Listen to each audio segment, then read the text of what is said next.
Charles, what's happening? It's been a while. It's been, well, since we recorded, it's been a while. But I've been the lucky one to get to hang with you guys a number of times. We've had a couple incredible trips. We've I was looking it up before we recorded. We first sat down with you episode 46, which was May 18th. So that was 11 months ago that we became friends, had you on the podcast, and have gotten to know you incredibly well. And you've been incredibly gracious to us. You introduced us to a bunch of some of our favorite guests to date. Joel Salatin, we were talking in the car ride on the way over. Sally Fallon Morrell. Just a bunch of the heavy hitters that we've gotten in touch with have really been because of you. So thank you for everything that you've done for the Mafia. Well, listen, you guys have a great message. I want to thank you. I had the opportunity this weekend to lather up Dr. Sean Baker, as well as a number of people that you guys have. It's wonderful, the synergies in the community that you guys are building. And so I want to thank you both for allowing me to not only lather you guys, but many other wonderful, influential people. And Jose. And Jose is officially lathered. He's officially lathered. Yeah. So you go by many nicknames, right? Dr. Lather, the Hogmeister, the Hogfather. The Hogfather. Are we missing any? I don't think so. I mean, I'm sure there are more to come. In some circles, the Pig Roaster. Yeah, in some circles. All associated with one specific animal, which is interesting. The pig. The pig. The pig. They're my favorite farm animal, yeah, for sure. And there's a number of reasons behind that. And so if anyone doesn't know your story, we cover it in depth in episode 46. But I think a quick little synopsis of your background, because you're a paleo OG, you've written a number of cookbooks, you have this incredible regenerative skincare product, you're a farmer. There's so many different aspects of this whole movement that you bring together as a person. So I think we'd love to dig into your story a little bit. Quick little recap for the audience just to get to know you better. Okay. So quick recap. So Farrow, I can start at the end and work backwards. So Farrow is really an amalgamation of regenerative farming, sort of the paleo, if you can't eat it or can't pronounce it, you shouldn't eat it. If it doesn't spoil, you shouldn't eat it. So my nutritional journey was really steeped in paleo. And that sort of spawned out of CrossFit and some other things. So I got, we're here in Austin. It was KetoCon this weekend. I know I've told you guys, my ex-wife and I co-authored a number of paleo cookbooks. I want to say we were the second or third paleo cookbook in the space with pretty pictures. Lauren Cordain was he's sort of the godfather, they call him. We'll keep the Mafia verbiage going, but he was sort of the early paleo guy, big inspiration to Rob Wolf. And but his cookbook had no pictures. And so you had Sarah Fragoso, I think she had an early book, and then Paleo Comfort Foods came out, I want to say in 2011, and Paleo FX cranked up in Austin in 2012. So that was really the gym led me to Rob Wolf. Rob Wolf pointed us to paleo, and then we co-authored this book, and then it was really the paleo community that attracted me to regenerative farming. I first met Joel Salatin through that community, Will Harris, a number of the people that I've been fortunate enough to connect you guys with and gotten to call them friends. I've got a Polyface shirt on today. I owe a great deal of debt to the Salatin family. But yeah, just fitness, health, eat right. And then Farrow really got born out of taking I call it my paleo lens, but you look at a food label or something, you can't pronounce the ingredients, it doesn't spoil, it comes in a box. It's like you probably shouldn't eat that. And had this Sunburn event in 2019, and the lard worked in mysterious ways. So it sort of got my lens. Okay, well, let's look at skincare, and it's just, ugh. Yeah. And so, yeah, that's a short version of where we are. And that was July 5th, right? July 5th, 2019. I will not forget that day. And were you growing you were raising pigs, and you were also, were you growing hemp? Yeah. And then you were outside and got a sunburn, right? And you had lard in the fridge. So we cranked up a hemp operation in 2019, and we were new to the space. And on July 4th, we had spent the day planting about 20 acres. And for your listeners and you that don't know, hemp needs a lot of water. And so we got this 20 acres planted and figured out the evening of July 5th that the irrigation to that field was not functioning properly. And so I had been up all day planting, stayed up all night with one of my buddies fixing the irrigation. Of course, we got it fixed. And next day, the sun comes up and it's like, well, I guess we're just going to keep rolling. And so I'd spent 2 days in the sun, and, you forget to protect yourself. Of course, now we sort of know there's some smarter ways to do that other than sunblock. But anyway, I came home absolutely fried, and in an act of desperation, lathered up. What is it about the lard or what was it about lard that you're like, oh, maybe I should try this as sunburn protection? Well, so even paleo and nutrition, we've lost a sense of intuition. And I tell people this all the time. The skincare world is dominated by, if you're lucky, plant-based fats, but a lot of it's industrial sludge and petroleum derivatives. But if you're lucky, it's like a coconut butter or a shea butter. And I'm not here to bemoan any of those as something not good, but we're not a plant. And so there were two things I think that ultimately led to me lathering up that evening, that fateful evening. One was I had a deep relationship with lard because I had been rendering it and using it to cook for a long time, and I had my own pigs, and so I had my lard in the fridge. The other thing was, and it took me a while. I think last year this finally hit me. Growing up, when we would go to, my mom's from Mobile, Alabama, and so we'd go to the beach every summer to go visit all the cousins.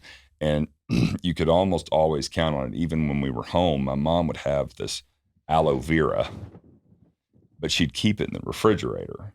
And so, because if you got really sunburned, it felt good going on your skin because it was nice and cool. And so I had this, came home, it was late, absolutely fried, lobster red. And it sort of hit me, I've got this fat in my refrigerator. It's probably going to feel pretty good. And so there you go. It's amazing to even think, since you first came on the podcast, just the evolution of animal-based or regenerative skincare, healthy beauty products. I feel like when we had you on the show, you could probably count the number of tallow-based skincare products on one hand. And now when you go, there's so many incredible companies. They're almost all tallow-based, which is great. But the difference with you is that you've really leaned into lard. There's like this creaminess that your product has that these other tallow products don't have. And those other products are amazing, but there's just something special about your product, because before we even had you on, you just sent us some to use, and we were like, damn, this product is incredible. It's like a different texture than anything else we've used. And there's a lot of misinformation around the pig in general, whether it's lard from a nutritional perspective or a skincare perspective.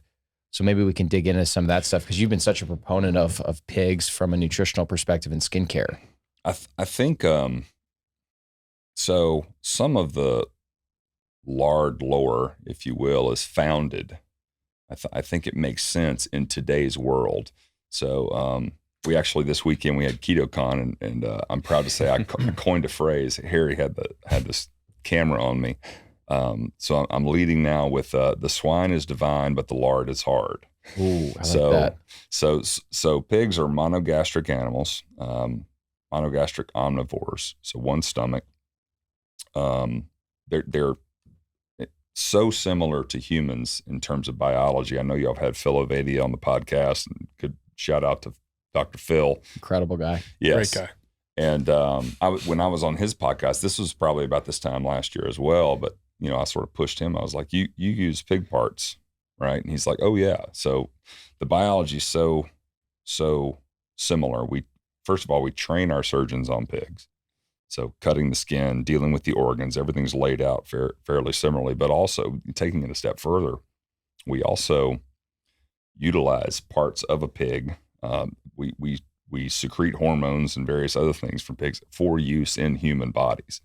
So the biology is we'll call it a spot on match. And skincare is a lot about biological matching. A lot of the games that the industrial manufacturers are playing is balancing pH, and some of these various factors when it comes to, what we put on our skin. But the pig gets a bad rap, and deservedly so if you're talking about industrial pigs. And so this is really where we've trademarked the term, and we use it on our product, Smart Lard. There's a fun origin story to I've actually owned the domain smartlard.com since 2008. Wow. And I've been sitting on this one. I've been sitting on this one. Yeah. So much goodness coming together. But pigs, industrial pigs in this country are raised in just absolutely deplorable conditions, super crowded. Vitamin D is a major component in skincare. Very, and natural, they'll say vitamin D, but it's usually synthetic. It's kind of like pea-based protein in the protein market. It's there, but we don't metabolize it very well. So the same with synthetic vitamins and minerals that are infused in, excuse me, in skincare. And so a pig is going to metabolize vitamin D the same way a human does, through exposure to the sun. Your average industrial pig never see the sun. They're born in a house. They're raised in a house. So zero sun exposure. They're also in crowded conditions. They don't get fresh air. There's a whole lot of, it's just terrible. In fact, one of the silver linings of I think early on in the pandemic, I saw pictures, and there was this whole hullabaloo. They were just euthanizing pigs by the hundreds in the Midwest. And, everybody's losing their minds. And it's like, well, if you've got a system built on, running 1,000 pigs through it a day, and you have to shut down for a week, those systems are built for like a specific specification on a pig, 300 pounds or 275 pounds. And you keep feeding a pig for a week or two, and all of a sudden they're 330 pounds. They don't square peg round hole. And so, but those are awful conditions. And if a pig is raised in that environment, their meat, arguably, but certainly their fat, their subcutaneous fat, which is where we render lard from.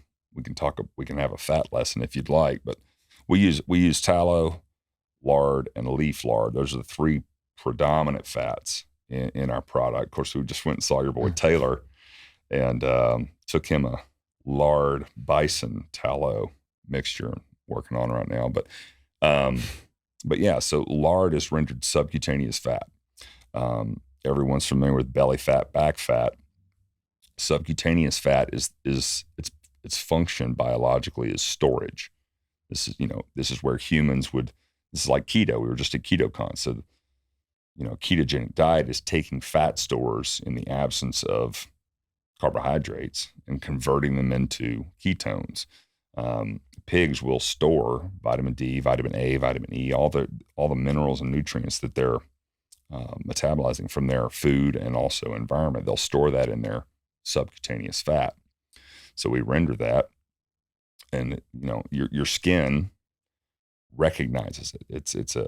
It's so biologically similar. It just soaks it up. Mm-hmm. Can you talk about because there's this idea out there about the nutritional quality of pigs, just because how they're raised, being higher in polyunsaturated fatty acids. And I feel like there's a distinction that needs to be made there, that, pigs that are raised properly are actually still healthy for you. I'm just curious to get your take on that, because, the monogastric aspect of pigs and chickens is different than just your cow. So there's a little bit more of informed consent or education that I think that probably needs to happen when it comes to getting high quality pork, getting pork and chicken that you should be eating. So there's a couple things. This is why I say the lard is hard, right? You've got to raise the pig right and feed the pig right. I do think there's some evidence to the I'm going to call it the PUFA argument. So, a poorly fed, poorly raised pig is going to innately be higher in polyunsaturated fats, just soy and corn. And personally, in terms of feed, I draw the line at, this is personally for me, I draw the line at non-GMO.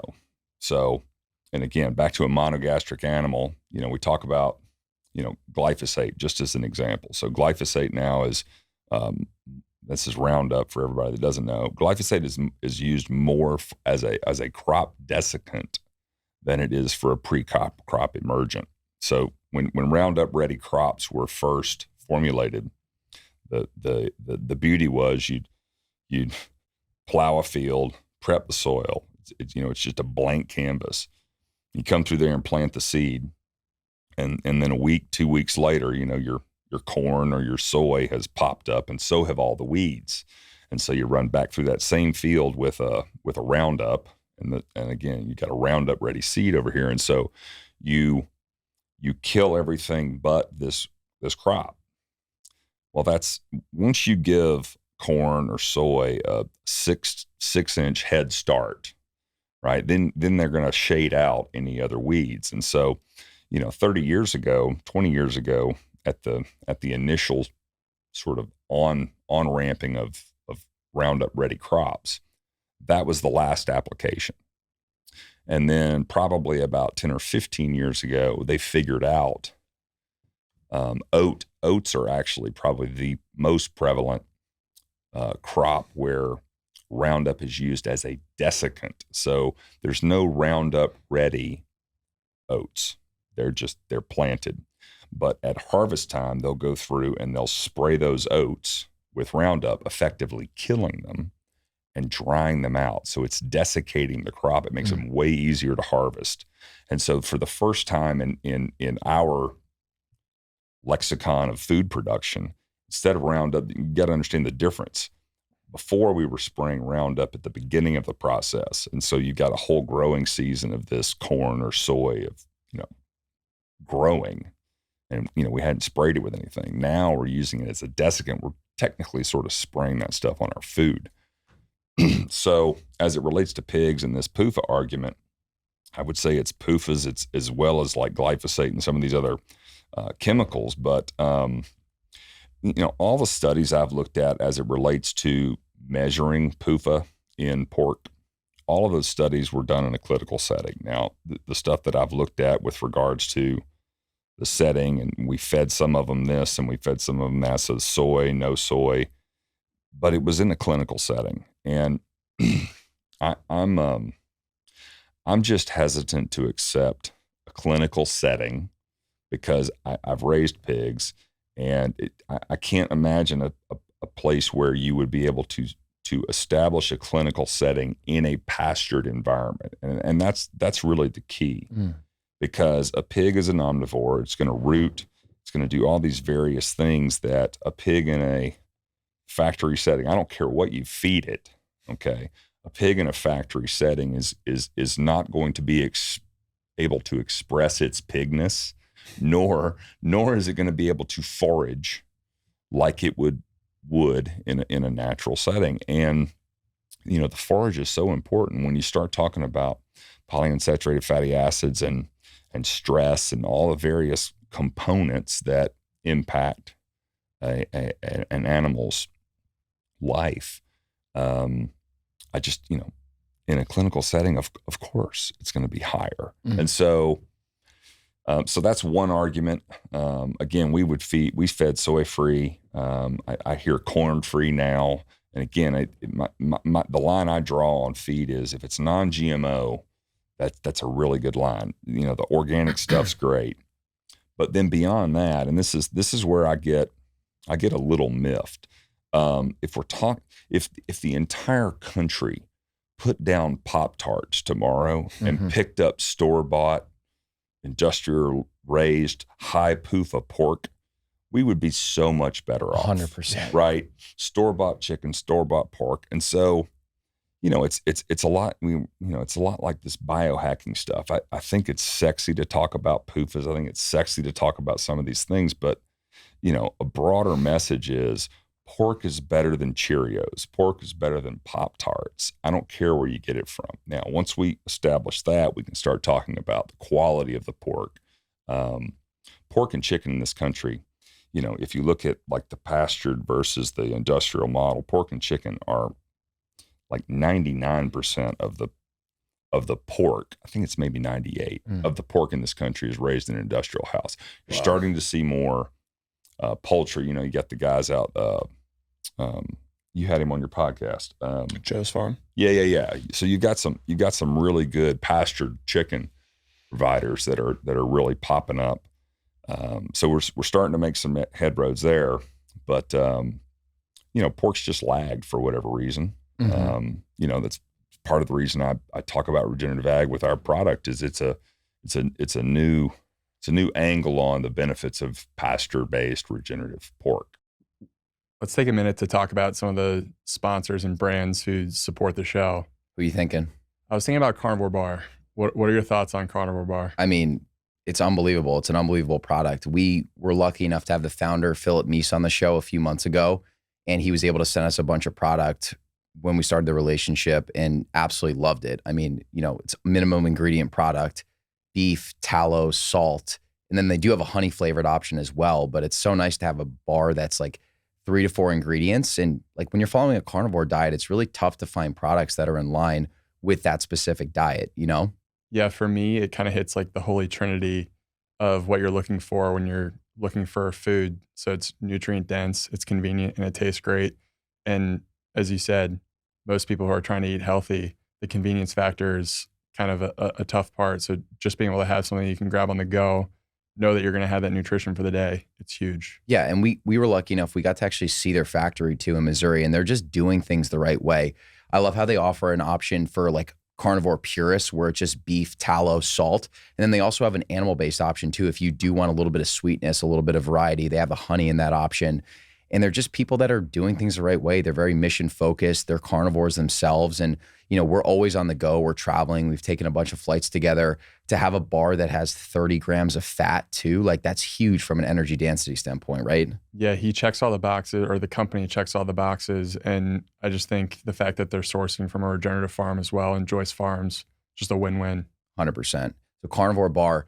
So we got the affiliate link, and then it's code MAFIA for 10% off. One of the other farms that supports us is Perennial Pastures, another regenerative farm out of San Diego. Our experience with Kevin Munoz, the owner, we had him on the show, a young first-generation rancher who's really empowered by this movement of regenerative agriculture and really wants to be a leader in the space. I think our conversation with him was so insightful just in terms of how mission-focused he is and how he really thinks about his farm as a business and wanting it to be here 50, 100 years down the road, even though he's just the first generation of it. And I think just being able to spend time with him out in San Diego was kind of the perfect indication of that, where we got to go have a meal with him at his house, hang out with his wife and kids.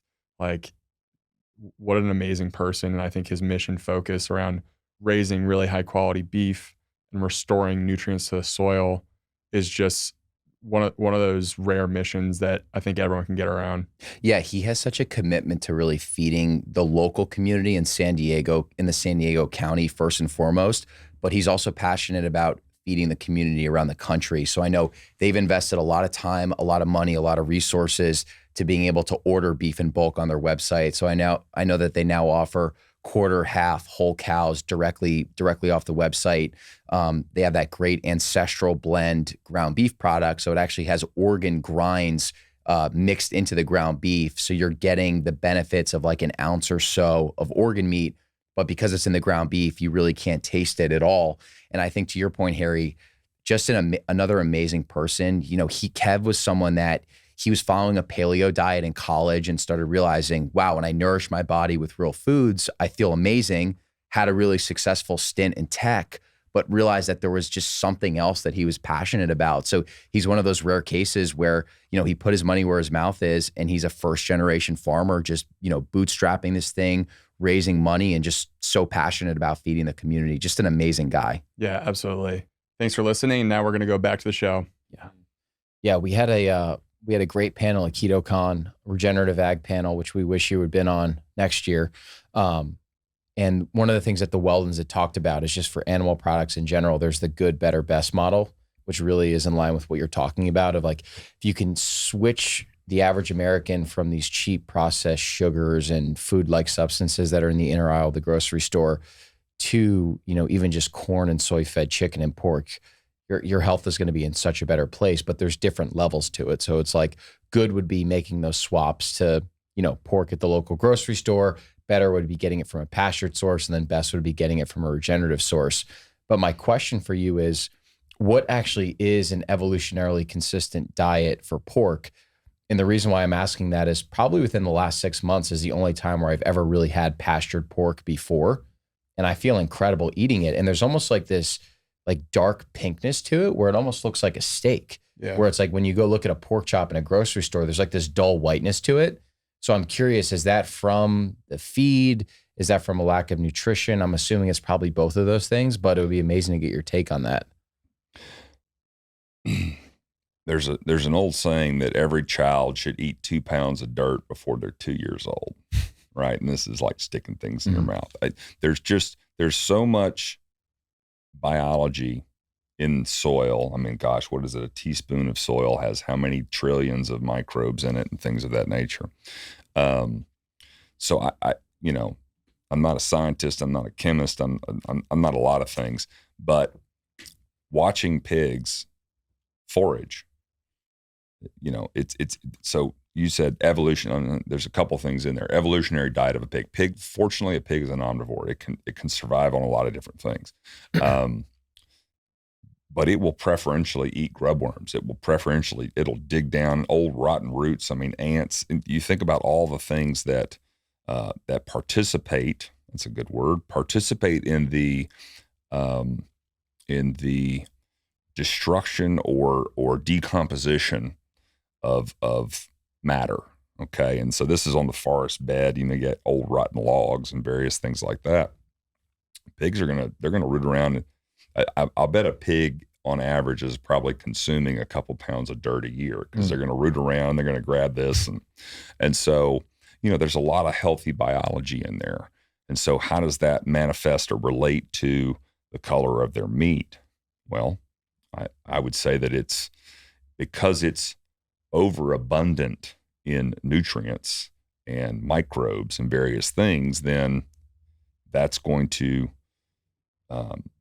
be white pork, that's not a natural color. What was the marketing? It's the other white meat. This is probably from 20 or 30 years ago. Well, yeah, it's going to be white meat if it's coming out of an industrial shop because it's devoid of naturally occurring biology that the pig has the opportunity to forage for.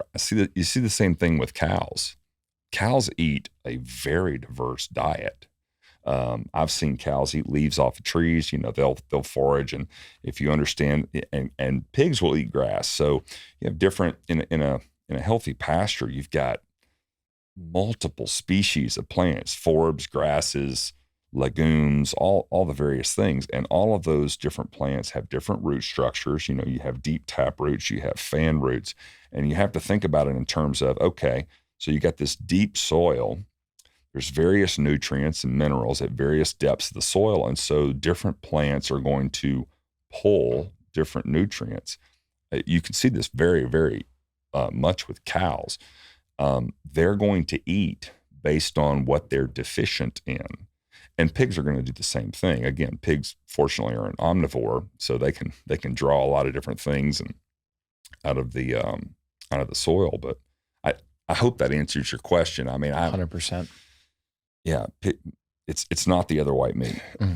What caused you to fall in love with pigs when you were, working on your farm as opposed to, all the other animals that you could have raised?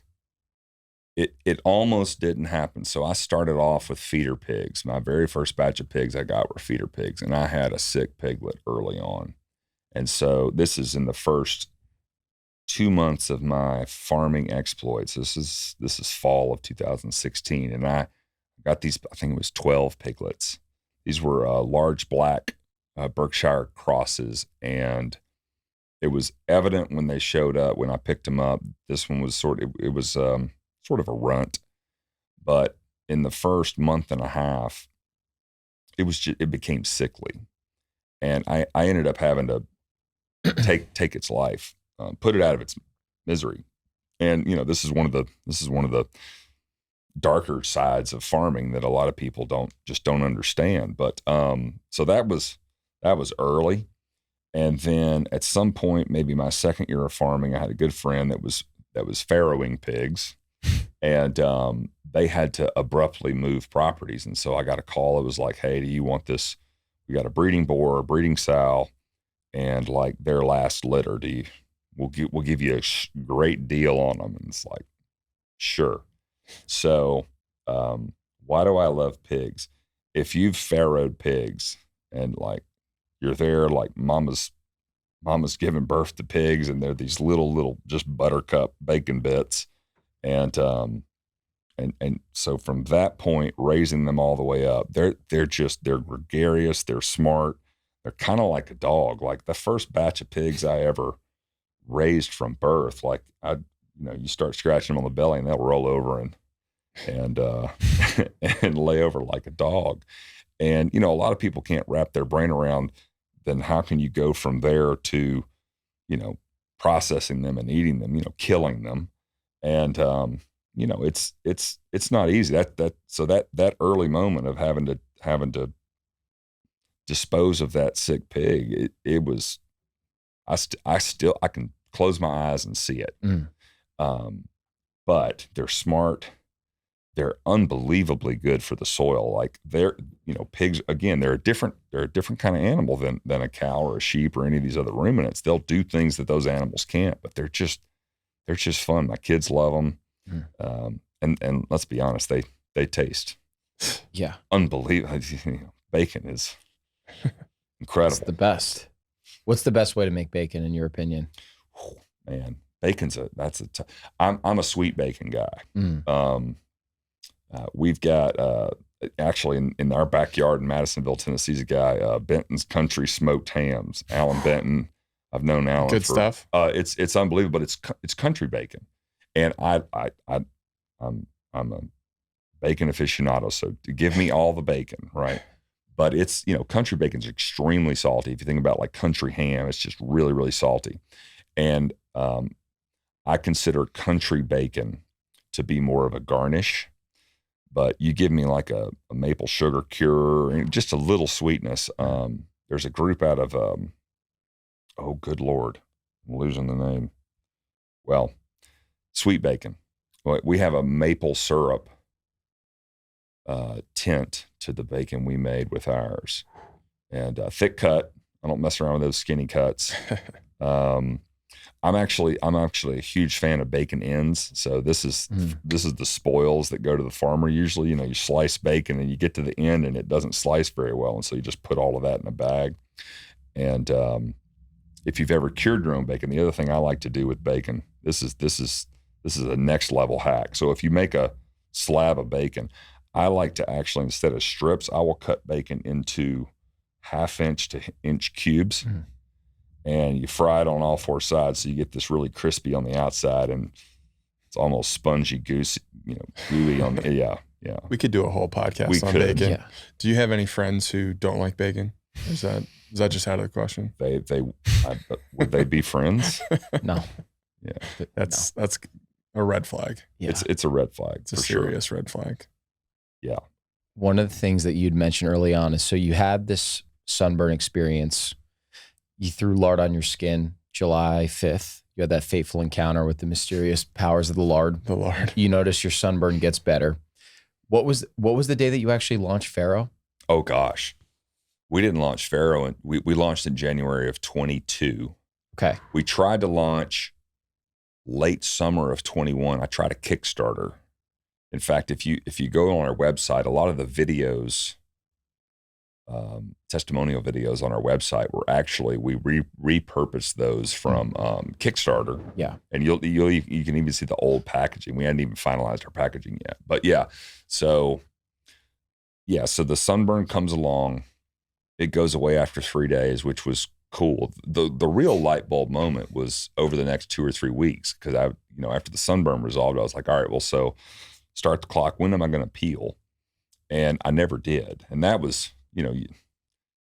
I've had enough sunburns to know you always peel. And so that's really back to this intuition. Okay, so what in the world was wrong before?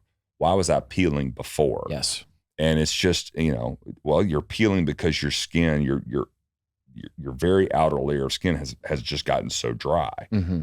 And so, I witnessed the healing power of the lard. And so you DIY and this was another light bulb moment. So I started making creams almost immediately, and it was DIY, go to the Google, and it's like emulsify this much water with this much fat, and you put an emulsifier in between, and you want to talk about absolutely luscious creams. These were unbelievable. The problem was in about 7 to 10 days, they were rancid. They turned black. I mean, I'd go open up the jar and be like, it was just nasty. And so, the first iteration in solving that problem was Google again, what are antimicrobial, antibacterial essential oils. And so you start dumping a bunch of that in there. Didn't fix the problem. And the light bulb went off. We're back to bacon. Everyone's cooked bacon. What do you do with the fat? You pour it off in like an old coffee cup or something, and it sits on your kitchen counter for weeks, months. You spoon a little out, you brown your chuck roast with it. So the light bulb went off. It's like, oh, it's the water. The water's feeding the microbes. And so I've said I'm not a lot of things. I'm not a chemist either. And again, this paleo lens, if you can't eat it, if it doesn't spoil, you shouldn't eat it. And so rather than trying to figure out a chemical preservative, I just took the fat out or took the water out. But again, that starts pointing me on, so what's in skincare? What are those compounds that are keeping bacteria and mold from growing? And then we get into the parabens and all these oxybenzones and all this nasty stuff.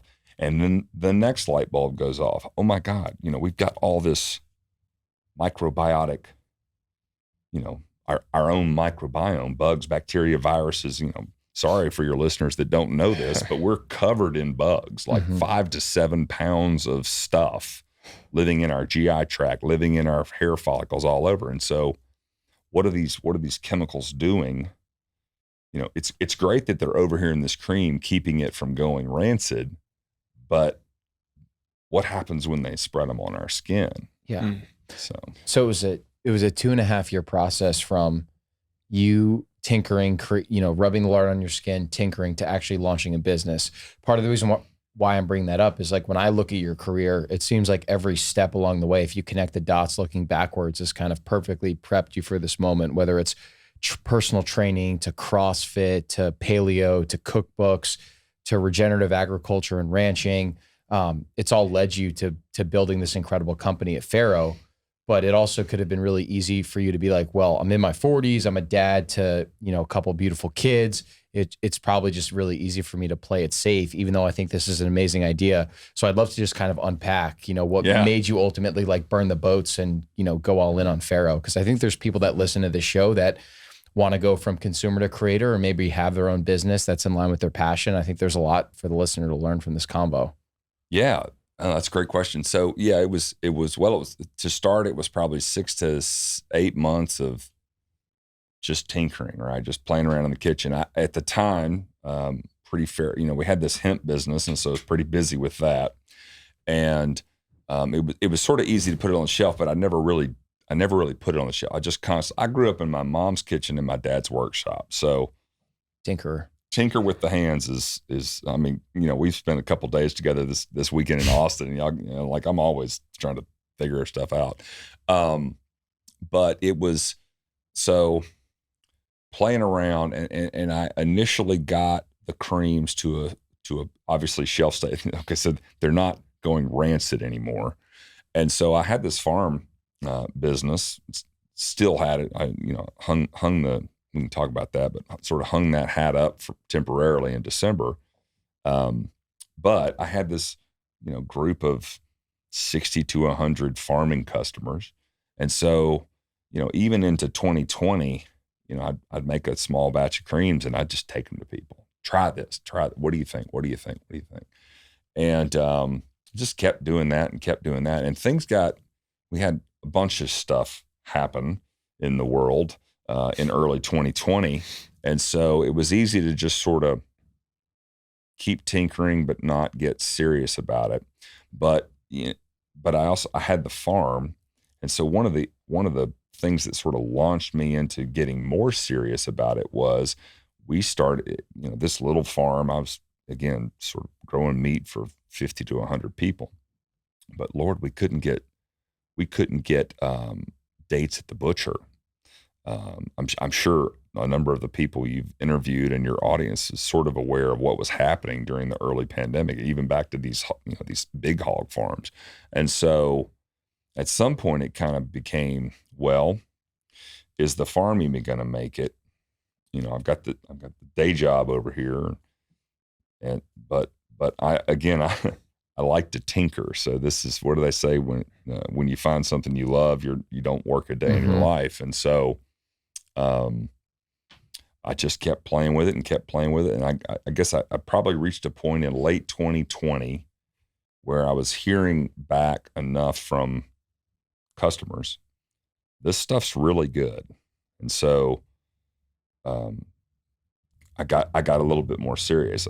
Again, I'm not good at a lot of things, but I can make pretty good creams and grow pretty good meat. And so one of my customers happened to be an esthetician, so I pull her aside and I'm like, all right, listen, let's develop a scent profile. And so this, we have an unscented and a scented version.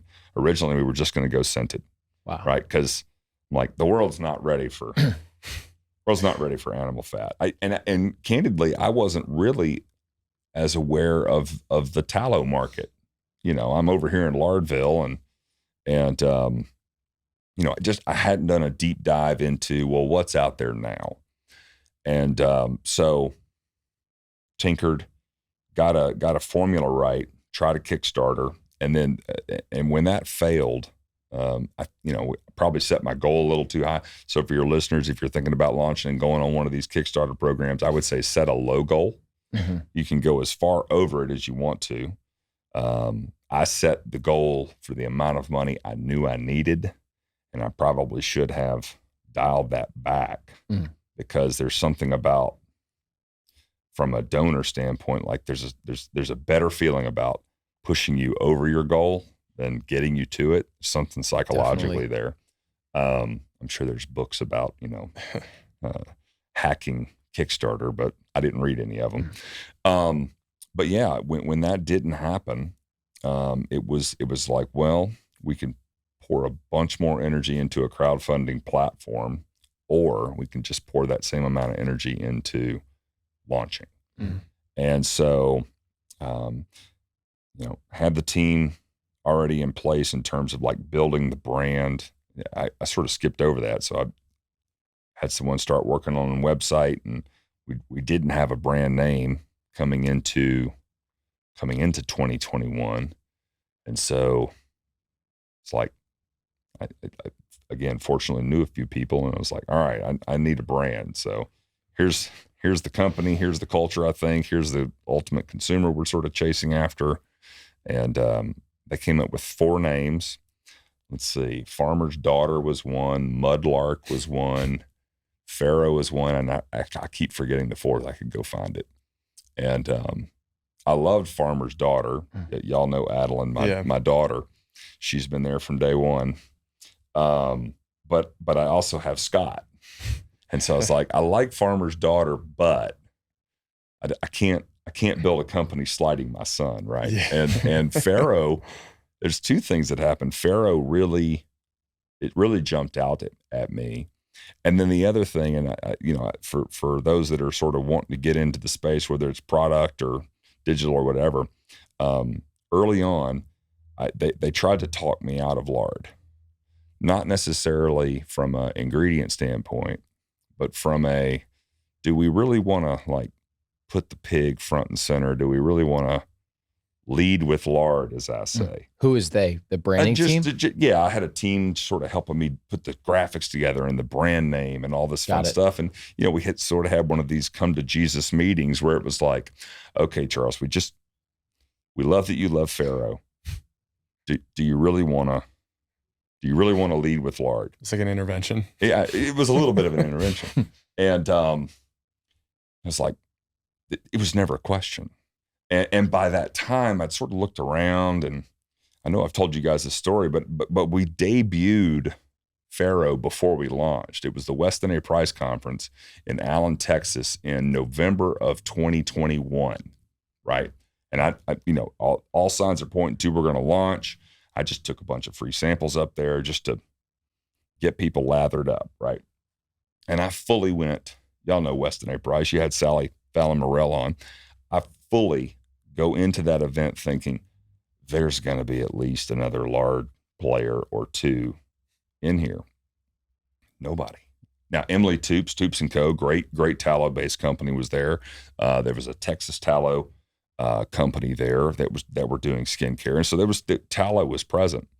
So that surprised me. But what really shocked me was I spent the entire weekend there, and people would come up to my table and they're like, I never even thought of using lard on my skin. And so I'm still amazed. I'm still amazed at how far removed from this fat we are culturally. KetoCon, great weekend, awesome, love it. Robin and the team did a great job. I had you guys in the Noble booth behind us. It was a lot of fun. As an exhibitor at KetoCon, and this is not slinging darts or anything, but you guys know this. You had a product. You had to go through a checklist, and there were approved fats, there were approved ingredients, there were know this, know that. There was all these other ingredients that you could not have if you were, exhibiting a product set, certainly a food product. On the list of approved fats for KetoCon, tallow, coconut oil, macadamia nut oil, all the lard's not even listed. So it's KetoCon, like it's the same thing I went through now in Texas. I'm like, who in the hell forgot about lard? And so I carry him around in my phone. I've got my cousin's an antiquer and junker. He and his partner collect lard cans, turn of the century lard cans. And I've shown you guys some pictures. I probably ought to do a blog post about it. I've got these pictures in my phone he's turned them into can lights in his house and all sorts of stuff. You've seen a popcorn tin, right? The holiday popcorn. He's got 50-pound, 8-pound, 120-pound cans that you would buy in 1920 of lard. And so 100 years ago, everybody and their mother went to the store and bought a 50-pound bucket of lard. And now it doesn't even get a mention on the KetoCon approved fats list. Love you, Robin. Great show this weekend, but next year lard's on the agenda, on the good guy list. So yeah, it's just shocking. So back to get things cranked up. And so that was really the moment that I knew I had made the right decision in leading with lard. First of all, and we can talk, but I believe it's the most highly effective fat at feeding human skin. Back to the biology and all that fun stuff. Selfishly from a marketing standpoint, it's the differentiator because nobody else is using it. Why are they not using it? Again, the lard is hard. You have to source lard from a highly quality, pasture-based, well-fed pig. Otherwise, it's garbage. I tell people stay away from store-bought pork. Again, if you're eating Cheerios and Pop-Tarts, then sure, buy your store-bought pork chops. But yeah, it's like the hyper niche, and it works. I've said this from day one, and I keep telling myself, when the sales aren't as where I'd like them for the month, or when the weekend doesn't, when the orders don't fly off the shelf like I'd like, it's like I look myself in the mirror and I'm like, this shit is amazing. It is changing people's lives. It works better than anything else that's out there. Is it different? Yeah. I'm really interested on diving a little bit deeper into the thread of just you being a business owner and the idea of you sticking with your guns when someone gives you some criticism. Cause I feel like we've been there too, where it's, someone has something to say to you about what you're doing And of course you want to hear it. You want feedback, you want things to grow on, but you also like need to know when to be like, I think I'm right on this. So can you talk about what a young business owner or what a business owner should be thinking about when they do have to make those decisions, and what's helped you kind of just like stick to your guns when you're making this brand? Because it's like a blue ocean in terms of a product, right? Like no one else is doing it. As far as I know, no one's doing it. I think there's maybe one Etsy account I saw last year, but did you just call me a young business owner? Well, yes. I mean, just say yes. You are. Yeah. So stick to your. Hey, we'll edit that out. Well, rule number one is you're not going to make everybody happy. That's rule number one. Rule number two, actually, maybe ahead of rule number one. Rule number point one is you got to believe in your product.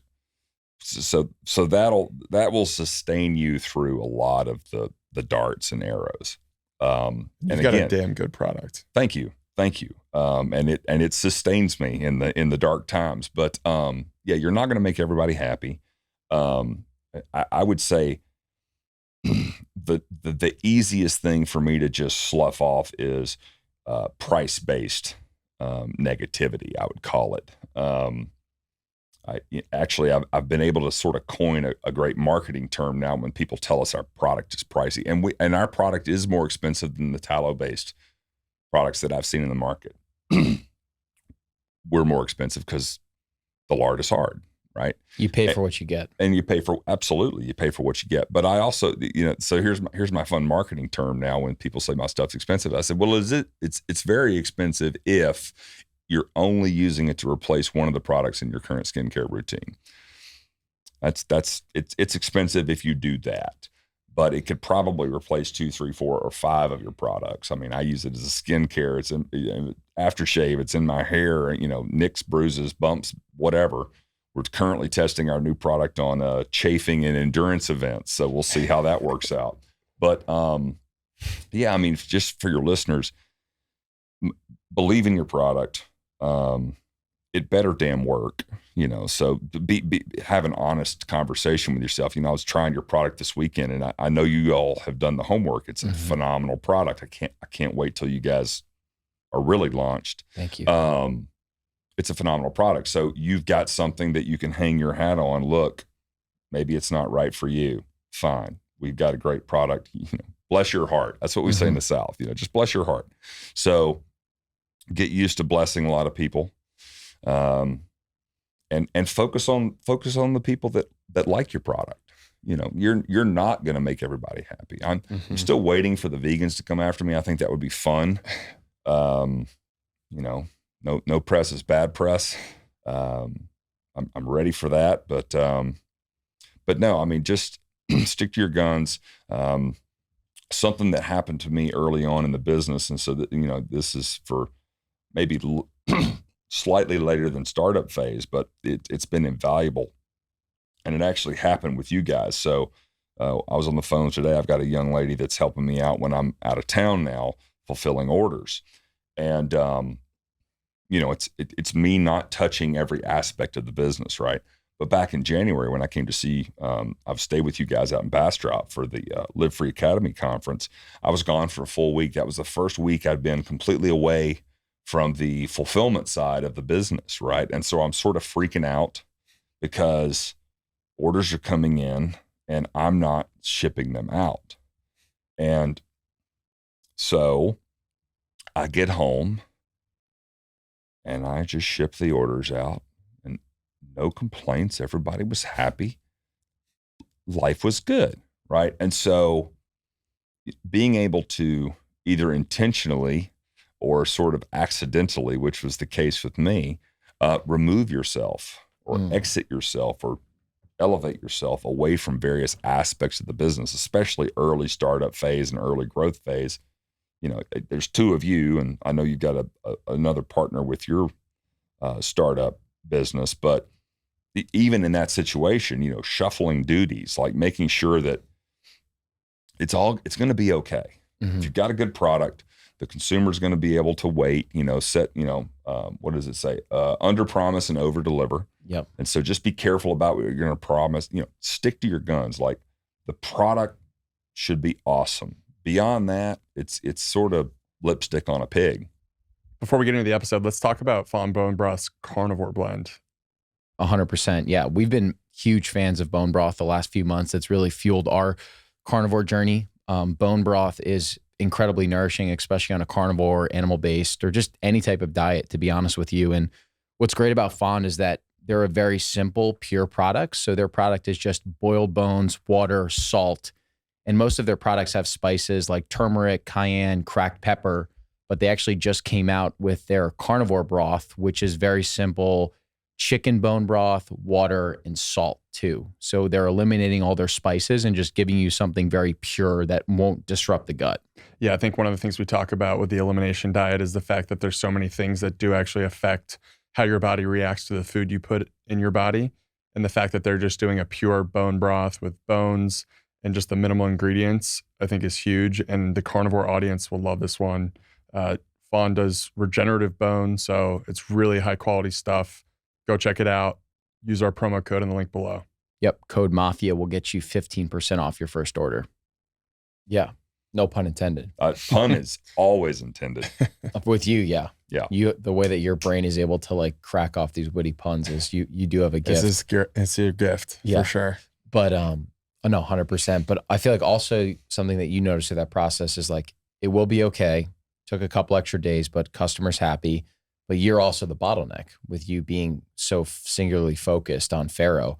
So now it seems like you're putting yourself in this position where you're building out this amazing team to kind of take off some of these operational focused activities so you can focus on doing what you do best, which is creating great creams, formulation, getting on podcasts, and shaking your customer's hand. And I know something that you've talked about is like this movement in this business is going to be built one handshake at a time, which is very counterintuitive to a lot of e-com businesses where it's like, why do I need to connect with my customer one handshake at a time? And I could just create some ad funnel and do thousands of dollars a day in product. And there's an argument for that too. But I think it would be awesome to unpack your passion for connecting with the customer and why is it so important for you to build something one handshake at a time?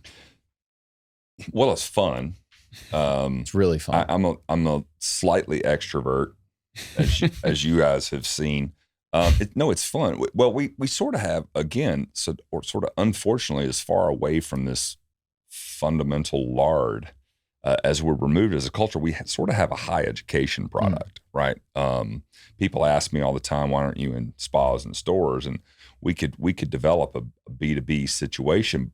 The problem is nobody's going to sell this as well as I am right now because there's a little bit of a hurdle from an education standpoint, right? The lard is hard. And so that's one aspect of it. I just enjoy talking to people and connecting. I love telling the story of our business. It's evolving. And, when you're doing everything, this is a consumer products business, I'm filling all the jars personally. We have some people in training to hopefully scale, but that was an early impediment for me was worry. Instead of worrying about, this is good for anybody. I was worried about the orders coming in instead of creating the orders coming in. Right. And then those are two different things. Like, oh no, what if I have 100 orders tomorrow? Right. Good problem.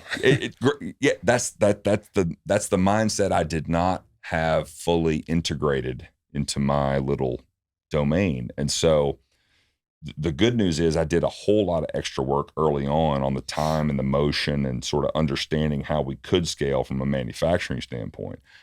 I'm sort of done worrying about that. I feel like it was an important phase in our development. Again, we're a consumer handcrafted product. That's different than a digital. It's different than a co-packed situation.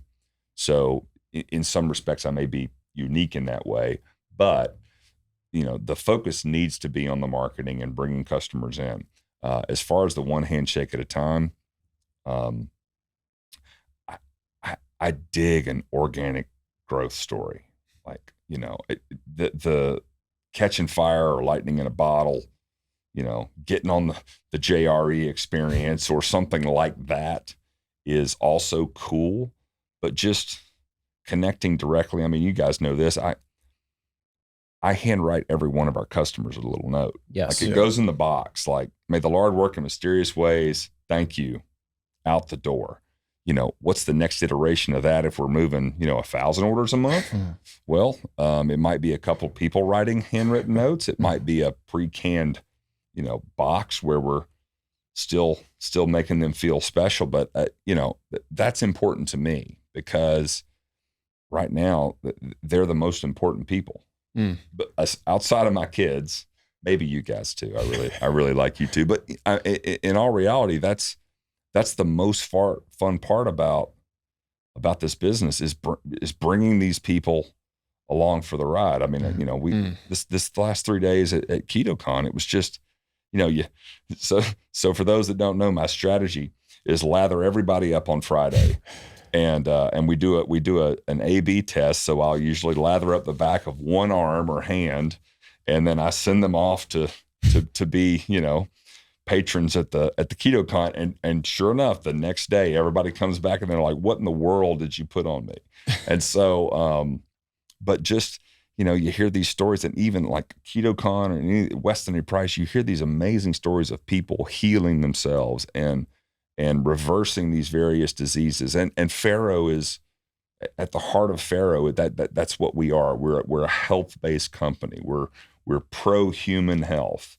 And, that cannot be said for Oil of Olay or Clinique or Beauty Counter or any of these industrial sludge. There was I won't name them by name, but there was a sort of an industrial skincare company at KetoCon this weekend. And Robin, if you're out there listening, you're going to get a nastygram from me because over here on the food side of the house, there are prohibited ingredients. Our skin eats things too. And so if you're going to let a skincare company into this, if you're going to keep certain companies or ingredients or products out that are consumed through the mouth, then you need to also have, and again, this is part of the problem with skincare. We have this disconnection. We don't understand that things that go on our skin end up inside our body, and they don't have the fortunate track of going through this highly acidic gastrointestinal tract. Like they're in the bloodstream. It's a done deal. And so, you might make the argument that from a toxicity standpoint, protecting skincare is almost more important than what we eat. Such a good point. I was actually, I posted a clip of you walking around KetoCon, and someone had replied in the comments just talking about, why does it matter to not have these parabens or toxins in your skincare products? And I said exactly what you just said. Your stomach and your saliva are meant to break down certain toxins, certain things that are going to disrupt your body. It's a digestion process. That digestion process doesn't really exist when you put stuff on your skin. And so So we had the uncomfortable conversation about the 5 to 7 pounds of bugs that live in and on our skin. Let's have another uncomfortable conversation. Everyone listening has had an experience where they ate something that did not agree with them. Okay. And it comes out the northbound tunnel or the southbound tunnel very fast. So we have these, again, this is the fortunate beauty of our system is we have these really smart mechanisms in place in our gastrointestinal tract where if we consume something that doesn't agree with us, we can get it out really fast. Okay. Our skin, not so much. And if you compound that with, so think about, keto and paleo, we always look at things through this evolutionary lens. So think about the noxious chemicals that our skin could have come in contact with 100 years ago. You guys holding hands over there. That was so sweet. We bumped hands. Cut it out. Camera get that? Beautiful. Beautiful. I love you guys. Here, we'll play footsie. So 100 years ago.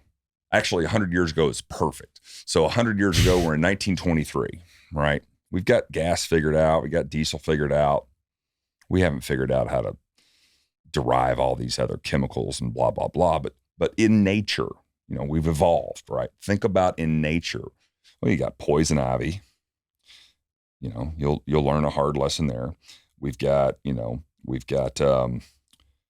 foul things, you know, that we could run across. But chemically, think about chemically. There's not a lot of stuff in nature that our skin necessarily disagrees with. 1938 is the preeminent, the Food and Cosmetics Act of 1938. That was when it was written. And at the time, you know, cosmetics have been around, skincare has been around for a long, long time. But it was time to protect the consumer. And so they put this legislation together, this consumer protection. And so the ingredients that required pre-market safety testing were color additives. That was it in skincare. Fast forward, they've updated the act twice. They have excluded cosmetics both times. So think about now. Again, pick up a store-bought moisturizer. Pick up any cream, especially with the first ingredient being water, and you start reading off all those ingredients. Okay, they did not exist 100 years ago because we didn't have the capacity to derive them. I mean, these parabens and oxybenzones and all this stuff, and we can now manufacture them in mass. You know, the Industrial Revolution. We got a lot of stuff figured out. But the point is, your skin has no damn idea how to deal with any of that stuff. Right. And outside of rashes, like think poison ivy, outside of a rash, what can our skin do? And so this is really important. So what Oil of Olay is doing, and I'll just pick on them because they've hired on a new marketing agent as of late that we will not mention his name. So what they're doing in their pre-market testing of products, presuming there's not a color additive in there, okay, then there's no incentive for them to safety test anything else. What they're doing is they're making sure that this product, when you put it on your skin, doesn't hurt or harm you, not heal you, right? Those are two different mindsets. Is this good for the consumer? That's a different mindset than will this hurt the consumer, right? Interesting. Yeah. And so we don't have a rapid evacuation system built into our skin. Why would we? There's nothing in nature outside of lions, tigers, bears, and hot lava that and the lava would give you a signal well before your skin touched it, right? So why would we have evolved a gag reflex, if you will, on our skin? We don't need it. Right? It seems like in a lot of ways there are numerous parallels between the food and the skincare industry. And I'm curious, from your perspective, being in both, would you say that the skincare industry is further behind in safety and regulation than the food space? Man, they're both pretty terrible. Yeah. I would say that I would give skincare the edge of shittiness. Can I cuss? Yeah. Okay. I couldn't remember. Your kids are going to listen to it, but well, they've heard me say shitty before. I'm going to give the edge to skincare in terms of consumer chicanery, because again, back to this disconnection. Oh, if it goes in our mouth, it's more important because we're eating it. We don't fully comprehend. We don't fully comprehend two things. One, our skin eats things, and two, our skin is covered in bugs. So all these chemicals, not only are they disrupting our endocrine system and estrogen signaling this and testosterone reducing this, but they're also napalming our natural, God-given microbiome. Now that stuff will grow back, but why would you want to mess with it to begin with? Right. Yeah. It seems like I feel like your question was hinting, like, I do feel like there is something there with skincare being behind, at least in the US. And I mean, there's like a lot of things that they let fly in the food system too. So I don't know. Well, I mean, they both have. You said the US. So there's 11 prohibited chemicals in skincare in the US. 11? 11. That's not, Formaldehyde is not one of them. that's insane. Yeah. There's 1,300 in the EU. And I love America, greatest country ever, awesome. But there's a, because I'll tell people that, I'll be like, there's over 1,300 prohibited and controlled chemicals on the EU's list of products. And they're like, well, F Europe, man, go America. Yeah, you're right.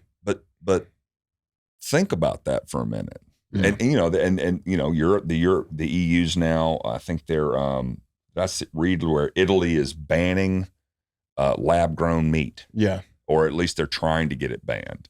And it's under the guise of like protecting like the heritage food production of Italy. I don't care how you do it or why, but yeah, that seems like a good move. Yeah. The acceptable levels of glyphosate parts per million in Europe are 10 times, 15 times lower than that's acceptable here.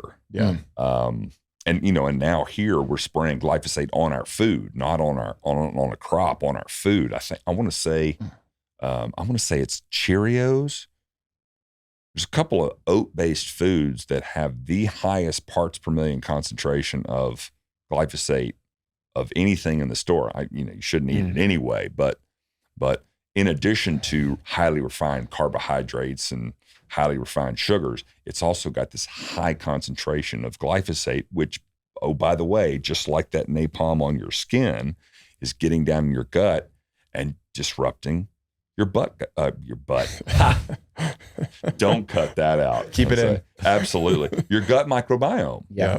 And so, Brad, I would say, I would say that we are severely lacking in consumer advocacy and protection, both in the food space and in cosmetics. You've mentioned glyphosate a few times, and that won't show up on any food labels, but it's one of these chemicals that's just out there making our food weaker and kind of it underpins our entire food system and creates so many problems downstream. Like, just makes our food way less nutritious and all these things. Is there a chemical in the skincare world that you are like, people need to like read labels and look out for this sort of thing? Oh, great question. Absolutely. It's not a chemical. It's something we need every day desperately. Water. If you're reading your skincare label, is that my camera? If you're reading your skincare label, no, in all seriousness, if it says water, throw it in the garbage. Don't buy it. Why is that? Back to my early formulations, right? If it's got water, okay, first of all, you're paying top dollar your consumer hard-earned money for water, which dries. Okay, so follow me here. So people will take a skin cream and they'll rub it on, and it goes on wet, and they'll stop, and then in like 30 seconds, it's dry. And the mindset they've psyoped everybody to think it's soaked in. No, here's actually what just happened. The 70% water that was emulsified into that product just evaporated. Oh, and by the way, it actually binded to water that's just under the surface of your skin, and it pulled it with it, right? So it's actually dehydrating you, okay? And so it left the rest of these noxious chemicals and probably maybe some plant-based fats, but more likely a petroleum derivative. It left it on your skin to get ultimately absorbed. If there's water in there and it's not a completely rancid, bacteria-filled, mold-infested cream, which it's not, that means there are chemicals in there that have not been safety tested for your endocrine system. We have this complete disregard for the value or purpose of the microbiome in and on our skin. So you're just destroying it. So for your listener, if it's got water in it, don't use it. It's amazing to think how many women are out there that are paying $300 to $500 for a moisturizer that's greenwashed, so it looks really healthy, it looks beautiful, great packaging, great design, and it's like water is ingredient number one, a plant-based emulsifier, parabens, etc. And it's insane that there's anyone that could even give you grief about the Farrow price point when it is truly the most nourishing thing you can put on your skin. I wanted to shift gears really quick and ask you about skincare routines for men, because I know that the majority of the people that are using Farrow are women. We've used your product. We've had great success with it.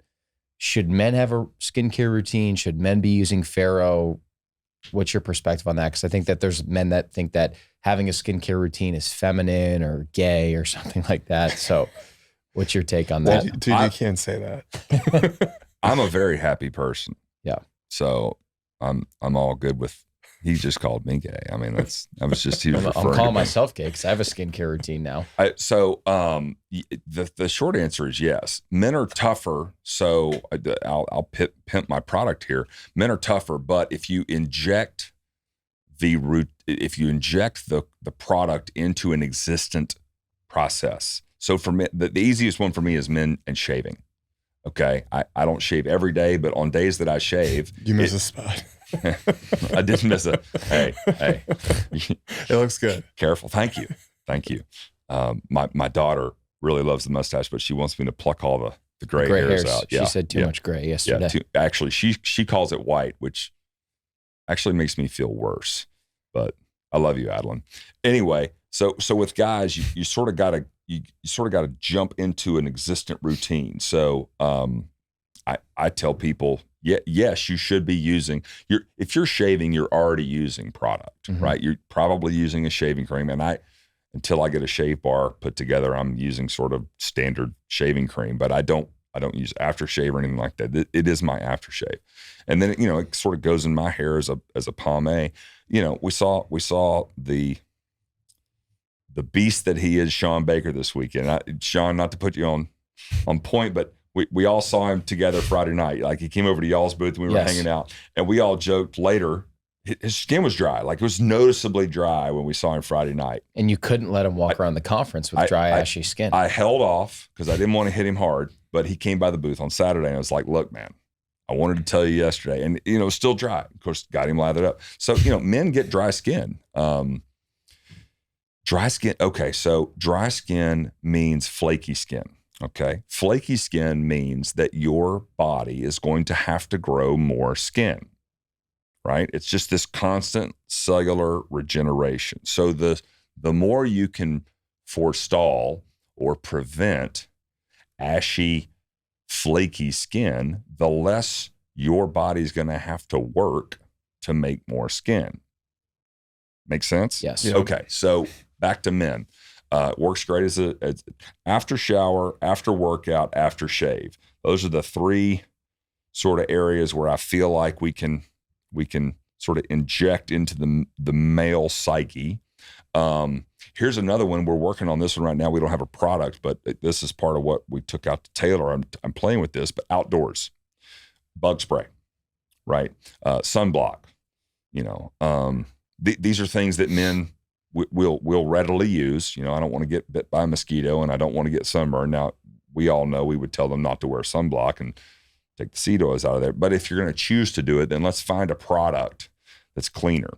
Deodorant's another one. I brought you guys a sample. We're sort of tinkering with some deodorants right now. There's another male skincare. It's not considered skincare so much as it is maybe hygiene, but it's going on your skin, right? So part of it is identifying when's a man putting a product on his skin. Deodorant's a very common one. Yes. But yeah, I mean, men should take care of their skin. Absolutely. Yeah. It's not, I don't consider it.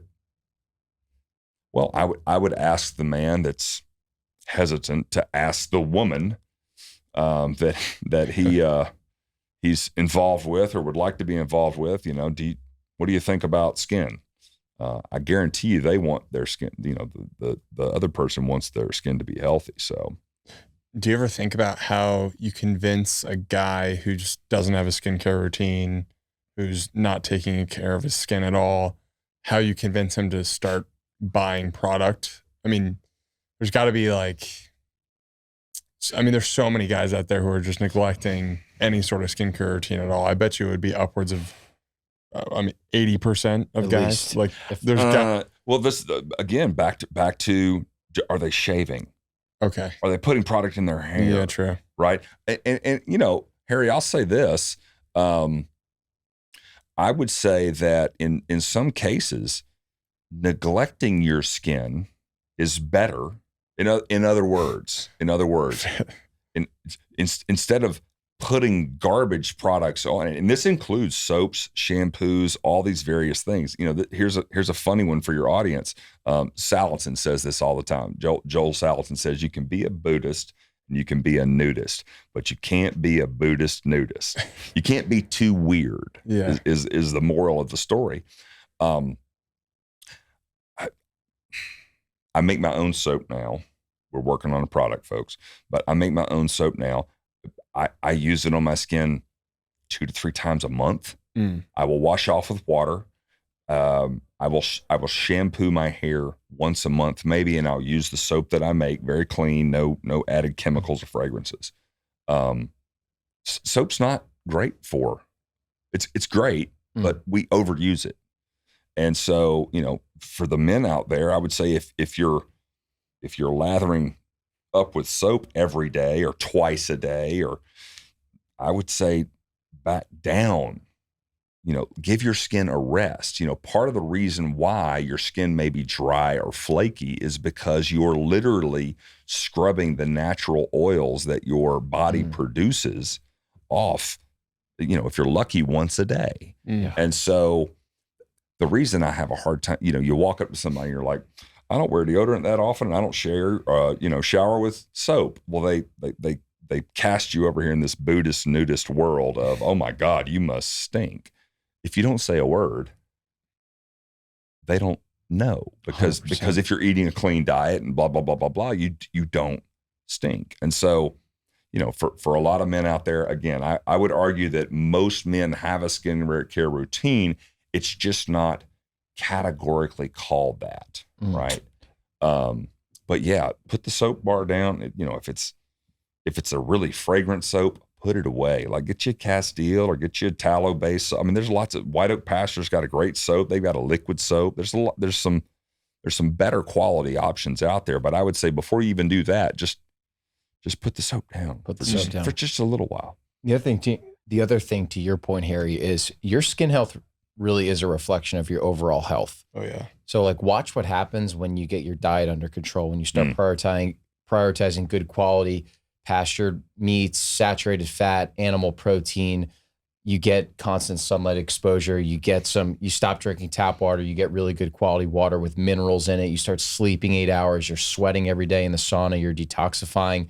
Your skin starts to glow. And then you throw some Farrow on there or any animal-based skincare routine. You're going to have the best skin health of your life, which is a reflection of your overall metabolic health too. So we have more gyms, more food, more drugs, more doctors, more hospitals, more skincare products, more this, more that today than we had in 1970, or certainly 1940, right? So we got all this more, and yet our skin sucks more. We're obese. You know, we're sleep deprived. Everybody's stressed out. So it's like, it's not for lack of options. It's for pointing yourself to the right options. So, I mean, Brett, that's a great point. There's two sides. I tell everybody there's two sides to skincare. There's two sides to skin health.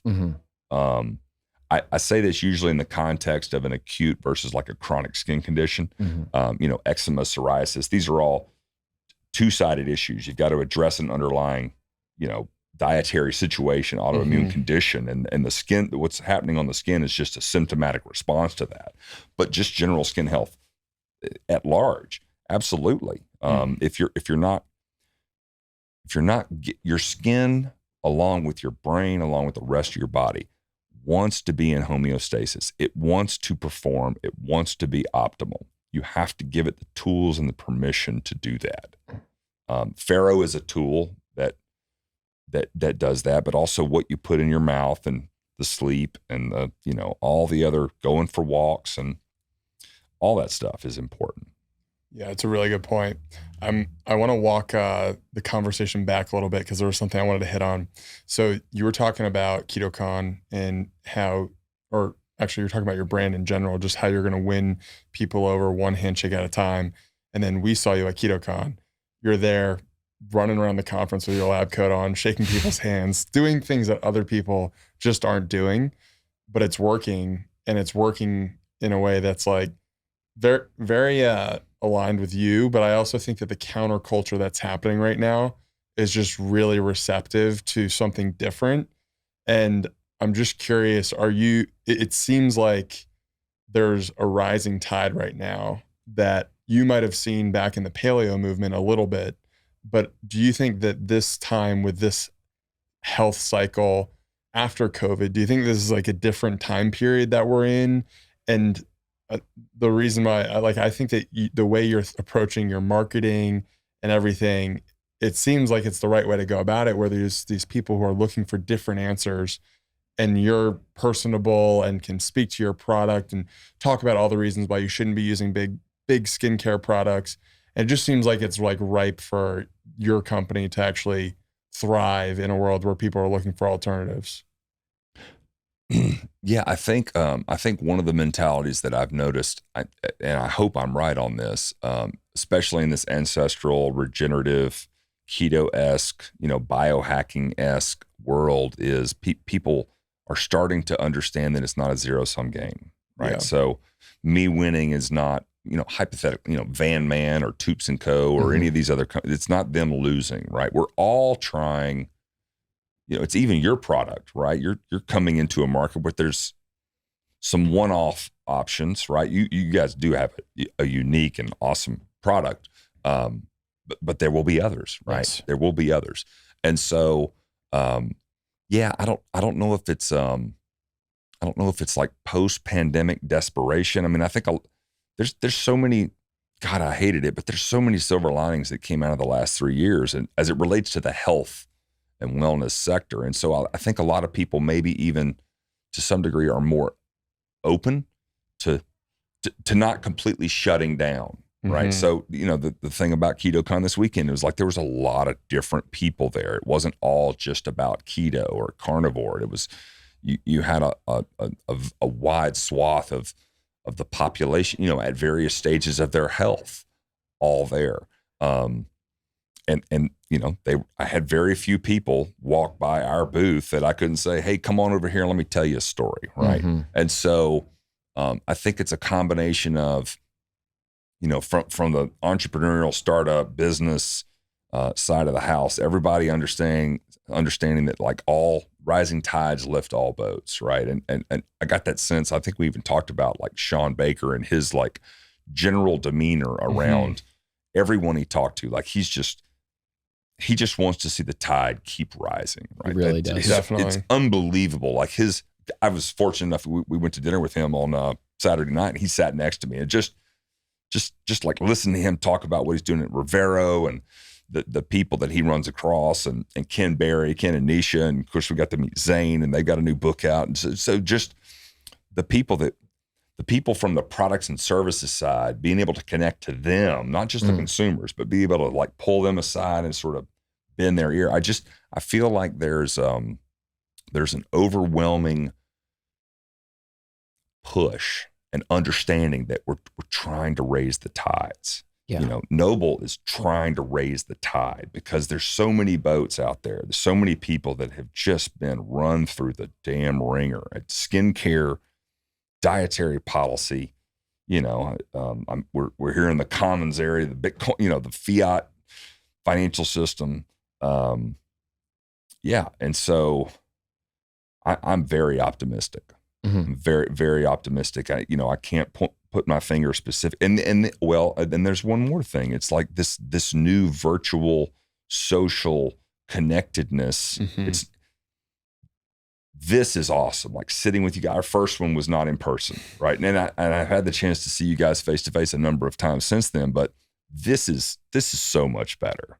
Like if we do this again, can't beat it. We've set the new bar. Like we're not dialing in for anything anymore. No chance. So, but even there, who would have thought that half the world would be communicating on a Zoom type virtual where I can still see your face? Granted, it's not the same as in person, but even then we were able to somewhat connect, right? And so whether it's distributing healthcare information or walking somebody through a dietary intervention, we have these tools now. We've got tools, we've got amazing products, we've got the Joe Rogans of the world, and this whole who knows what's going to happen with Twitter and Elon and all of that. I mean, I feel like now we have this opportunity to sort of start pulling some curtains up and looking behind the scenes, and who knows? It's beautifully said. There's so many good nuggets in there. My last question for you is, we were fortunate enough, we got to listen to you MC the Beef Initiative Conference at White Oak Pastures in September. Will Harris's farm, unbelievable experience. And when you got to actually give your keynote, your thesis of what you spoke about was get comfortable being weird. And for the listener, I'd love to just let them know what that statement actually means to you, and maybe how they could think about applying that to their lives, whether it's their health, their skincare, decentralized mindset, etc. Yeah, well, I mean, to take a page out of our conversation today, I've let everybody know that I very rarely soap my body, right? No, I mean, look around, right? Take a trip to Walmart. There's a lot of obese people. There's a lot of stressed out people. Look online. Look, I mean, it's, if you're going to have to get comfortable not being that person. And, there's a lot of sacred cows in the health and wellness space. I mean, I have a lard-based product, so I got to be ready to be super weird, right? But yeah, I mean, just, and that's such a good question. It was easier contextually just talking about my product, but for the listener, yeah, I mean, eating meat is counterculture. They want you to eat bugs or soy-based products. Not putting sunscreen on is counterculture because they've got us scared of the sun, and we're supposed, SPF, as much SPF as you can. For the entrepreneur, like, no sleep, you'll rest when you're dead. Well, no, you probably ought to prioritize 7 to 8 hours of sleep. If you got to go an all-nighter, I understand, and it's heralded in the entrepreneurial, like, startup space, but prioritize your sleep, prioritize movement. You can work out tomorrow. You can go for a walk tomorrow. No, you need to go do that now. And so there's that. Yeah, you just got to get used to being weird. Yeah. I think you hit the nail on the head with that. I mean, we need more weirdos out there who are comfortable and courageous enough to start pushing back against what has become normal, which in all three of our eyes, Jose's as well, is weird, right? Like, how have we let ourselves get this way? I say normal is really weird. Yeah. And you need to get used to weird being normal. Yeah. Yeah, we've unfortunately just normalized a lot of things that shouldn't be normalized, whether it's 70% of adults being overweight or obese, 40% of our kids overweight or obese, anxiety, depression, suicide rates, the gap between the lower and middle classes, no one can afford anything. So it's like, if you just continue to listen to what mainstream societal recommendations are, the odds are not looking good for you. So it's like, you have to be comfortable putting on this decentralized hat and saying, I'm going to take my health, my finances, my family's life into my own hands. And the beautiful thing is, a lot of the things that we're talking about are within anyone's means, whether it's shopping the outer aisle of the grocery store, getting a relationship with a local rancher, eating carnivore, eating animal-based, purchasing Bitcoin. These are all things that everyone can do, which is why there's such a hopeful message to this podcast, because it's all within your control to be able to take your health and your life in your own hands. Yeah. I mean, no one's coming to save you. Yeah. You can have a family and you got people that care about you. And, it's one of the beauties of having kids is, it takes one look and you're like, no one is coming to save me. And I have to, I'm here for them. And, listen, you guys do an absolutely amazing job of hitting all the different sectors and people. And it's farming, it's product, it's fitness, it's health. I mean, it's an absolute honor to know you and to be able to connect with you virtually when I'm in the car and with your various guests. But yeah, we gotta go be weird. I love it. Charles Hogfather. What were the other names that we ran into in the Dr. beginning? Lather, Dr. Lather. Pigmeister. Pigmeister. Boss That Boss Hog. I like that. That one's sort of spoken for. Mhm. Sort of spoken for. Colonel Spackle. That's new. That's a new one. You heard it here first, folks.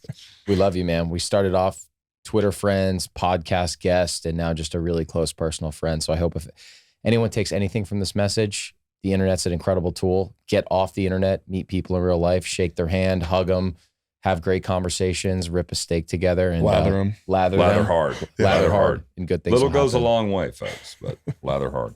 Thank you, brother. Love you. Thank you. Thanks, Charles.